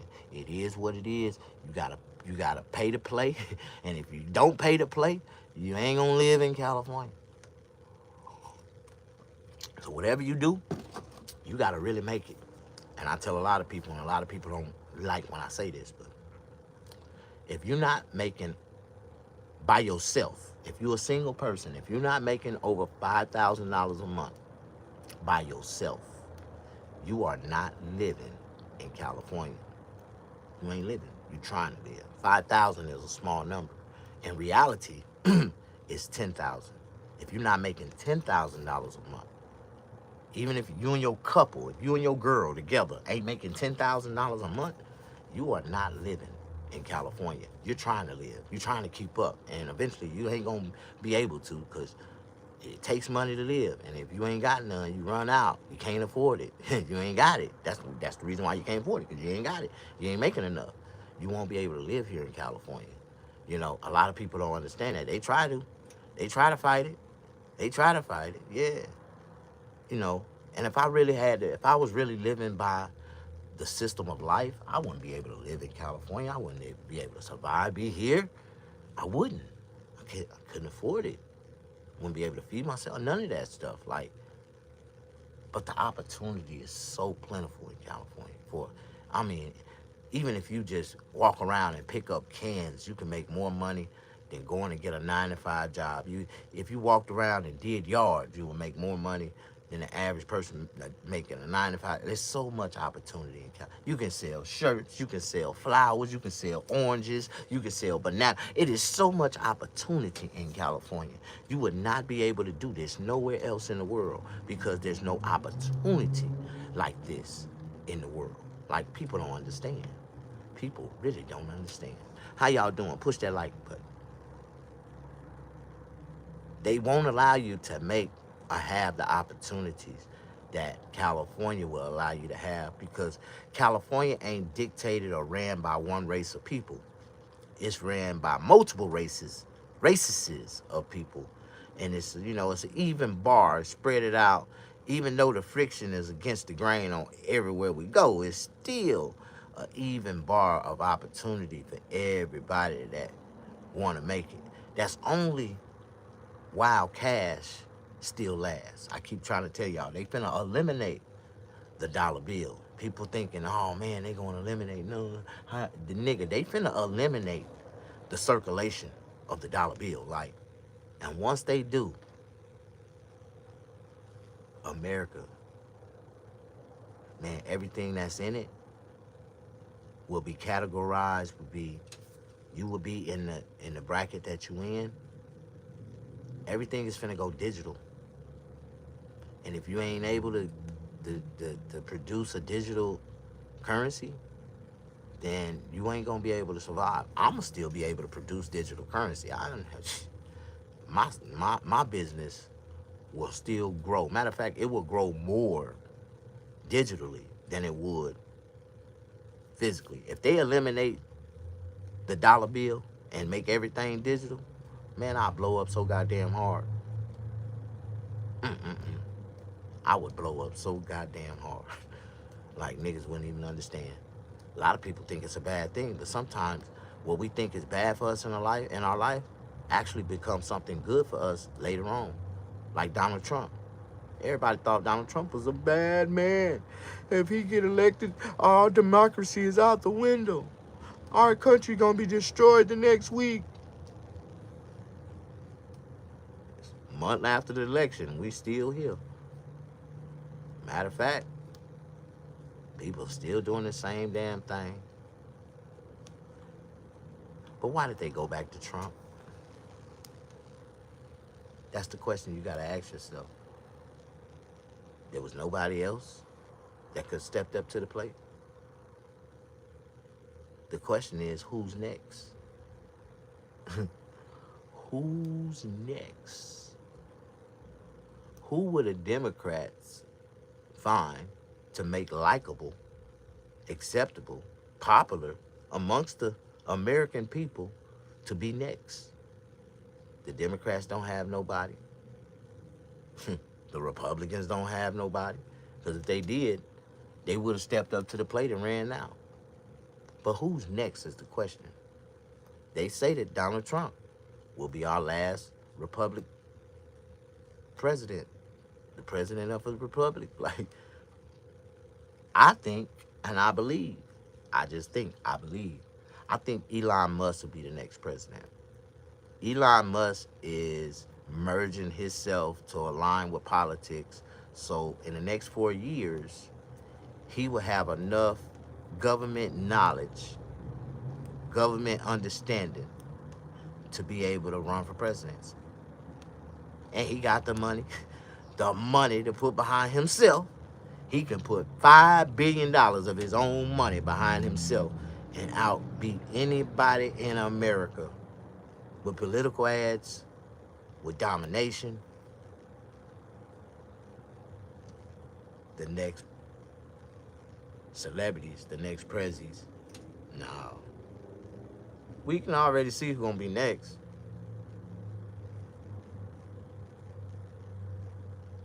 Wouldn't surprise me if it wasn't Elon Musk and Jeff Bezos. Wouldn't surprise me. You know, the Democrats, you know, they disappointed. They lost. But if they really wanted to shake shit up, all they had to do was go get Michelle Obama and Oprah Winfrey. They'd have put Oprah Winfrey and Michelle Obama on a ticket. Man, Donald Trump wouldn't have stood a damn chance. Donald Trump wouldn't have stood a damn chance. But, hey, if Oprah was really a billionaire, she would have been able to put her own money behind herself and run for president. But she ain't really got it like that. Oprah is a puppet. She got $1 billion worth of assets.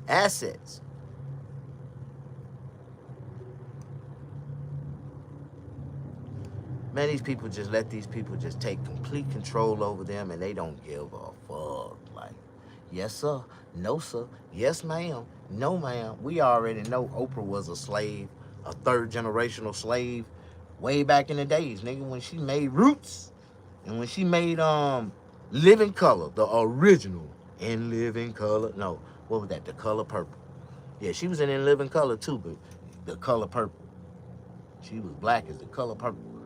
Harpo, you don't love me. Boy, you know, because I'm from the South, my roots is from the South, you know, I've been, how do you say, intrigued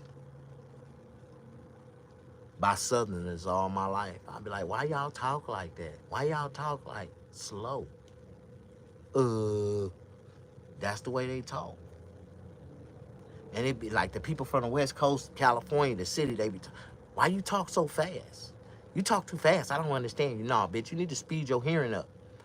Because you understand Fetty Wap, you understand 2 Chainz, you understand Lil Wayne, but you don't understand me? The fuck? How to speed your hearing up. She was a bag-up dancer next to J-Lo. Living Color. Yeah!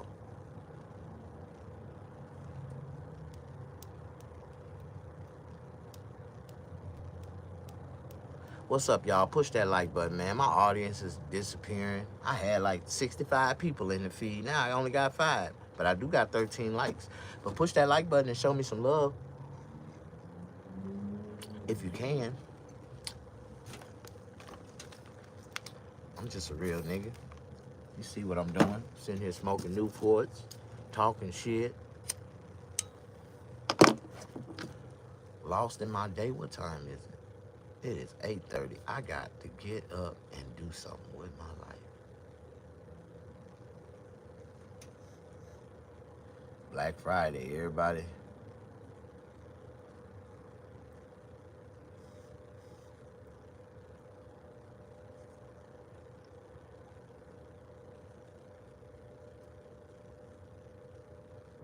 Today is It birthday. Goddamn. You got to be one ugly motherfucker if a nigga store you in his phone as It. It was this girl I had met some years ago. I took her down a couple times. But the bitch was ugly. And I named her in my phone It, I-T. She looked just like that goddamn clown on the goddamn movie. It. Ugh. For real, she had that big ass forehead, just like It. But she had booty. She was a stud too. She was gay. She was confused. I knew she was confused when I met her because she had a little girl. I'm like, but she was trying to transition. I put the dick on her and made her stop. For real, she was trying to transition when I met her. I put the dick on her and she started feeling some type of way. She realized I really wasn't gonna fuck with her like that. She went and found another nigga to put the dick on her. She ended up having a second baby. Man, these goddamn studs be confused like a motherfucker. Y'all know what I'm talking about? Am I the only one? Shit, don't you tell me she don't like dick. Don't you say no shit like that around me. I'm finna prove it to you that she do. For real. I done knocked down a whole bunch of them girls. You know, them studs be fine as hell. I see through all that shit. Bitch, you got a tight ass goddamn 5 pair of damn spandex on them goddamn sport panties and sport bra compressing them goddamn sexy titties. I see through that shit. I got X-ray nigga vision. I see through that shit. And I ain't gonna lie, shit. If you really wanna fuck a stud, just show her your dick. Get that bitch into a secluded corner and pull that dick out on her and see how that stud reacts. She gonna look down at motherfucker eyeball down there, jump out that goddamn head. Boy, I swear that's the trick. The fucker stud. Just get her in a secluded corner and pull the dick out on her. Just like, hey, let me show you something. You know what to do. Boy, what did you do? They gonna grab it. They like to grab it and play with it. Like them studs, boy, babe, nigga. Can't tell me. You tell me a bitch don't take no dick, nigga. I'm gonna show you this bitch will. I'm gonna put the dick on her. I'm from the South, nigga. I wish you would. Fuck you mean? You know how many studs I done fucked? A lot of them. When I got through with them, they were goddamn. They wasn't studs no more. Them goddamn, they were trees again. They growing branches out. They was feeling some type. He made me feel like a girl again. Yeah. Tear their ass up. You know, man, all women love dick. I don't know what's wrong with y'all. If y'all think a woman don't love dick, fuck wrong with y'all, nigga. Just because they tell y'all they don't mean they don't. They don't love it. They be dreaming about the dick at night and they sleep. Like, what the fuck? For real. A lot of them just scared of dick. They see dick as the goddamn boogeyman and they sleep. Like, dick! Until they get it. Until they get hit with it. I didn't know this dick feel good. Oh! It's just, see, it's always somebody for somebody out there. Like, when y'all get hit with that right dick, see, that's why they call me Mr. Dick Fits So Perfect. Like, my dick fits so perfect, feels so good in a woman. Like, oh. Yeah, once you get that dick off in them, just let it sit there for a second. And every thought that they didn't like about the dick, they start to realize that they was living in denial. Oh my God, this dick! Well, them goddamn studs. You can't tell me, nigga. I done fucked too many in my lifetime for me to know the difference, nigga. Like, shit. Okay. I'm telling you. You know, I thought about it. I had a man before. That's what they all say. I know.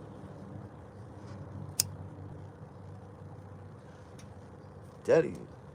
I got that type of, I know my dick is magic. Like, I done showed a lot of women my dick, and I just like to look at the reaction in their eyes and their face. Like, but when you get that type of reaction shit all the time, you know you got man, the power is in the man's, like, I'm trying to tell you, it's power's always in us, fellas. Like, if you don't understand, if you ain't getting them type of reaction, you pull your dick out of the woman, if her eyes don't, oh my, like, I remember the last girl, man, I swear, man, I messed around and turned around, spent around on it, boom, put that dick out on. She was like, oh my God. She just grabbed that motherfucker, 2 hands. Like, if a woman can grab your shit with 2 hands, oh my God, boy, you fellas, you don't understand the opportunities that you can have. You just can't be afraid to whip the dick out on them. Like, you can't see, back in our days, that was legal. Like, old players taught us how to flip the dick out on them. Like, yeah, you got to know how to show them what, sometimes they don't understand until they see it. And then when they see it, they'll look up and they don't give a fuck what your face look like. I swear, like, sometimes you just got to show them, son. Like, but now they done made that shit. You can't do that shit in California. You go to jail. You'll be a red dot running around this motherfucker. On the sex offender. Really, like, you gotta know. Like, see, back in the days, the things that we was taught how, it's not allowed no more. But if you flash that dick on them, now you get a stud and get her into a saluted corner, she ain't gonna, well, some of them will scream. They scream straight to, he showed me a dick. Like, you just gotta know how to show it to them. You just can't just whip it out on them. Like, you gotta get them broke, start break conversation, make them feel a little confident. Hey, let me show you something. Wow. And never fail. They see that dick. Oh my God.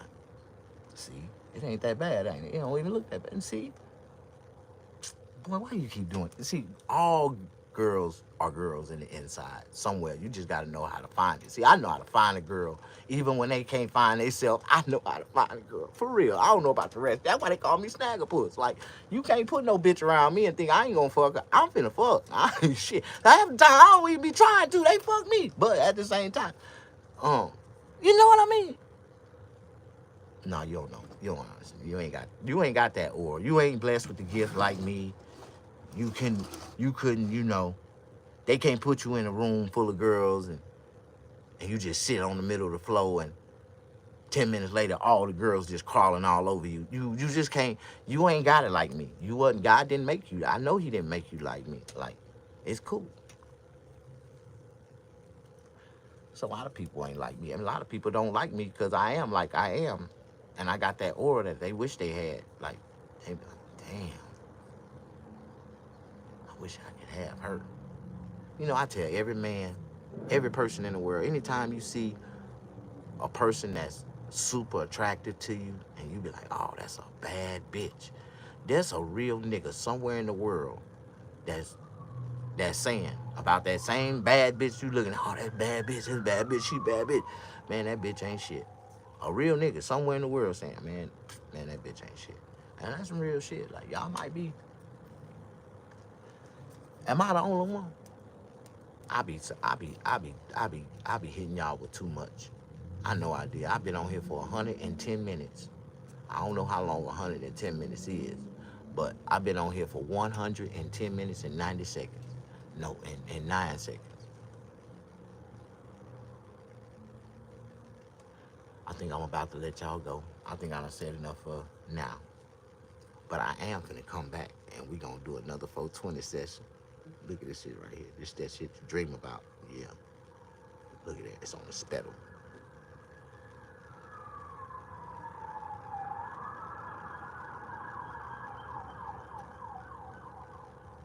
I wonder if I take my face out the frame.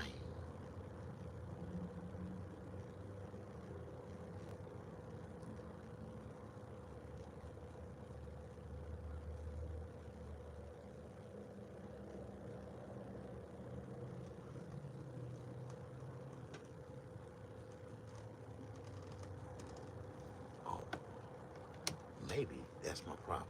I think that was my problem. That light.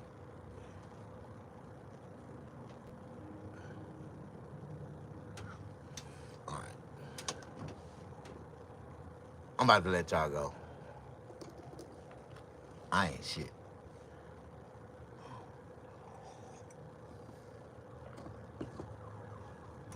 I done been told all my life that I wasn't shit, I wouldn't be shit, that I tell myself that shit all the time. I ain't shit, I ain't gonna be shit. I be hearing myself tell myself that shit all the time. And I guess I never will, because I be telling myself I ain't gonna be shit. How do I get out of this mindset? I love y'all, man. Peace, love, and Afro Grease. Snagglepuss, yeah!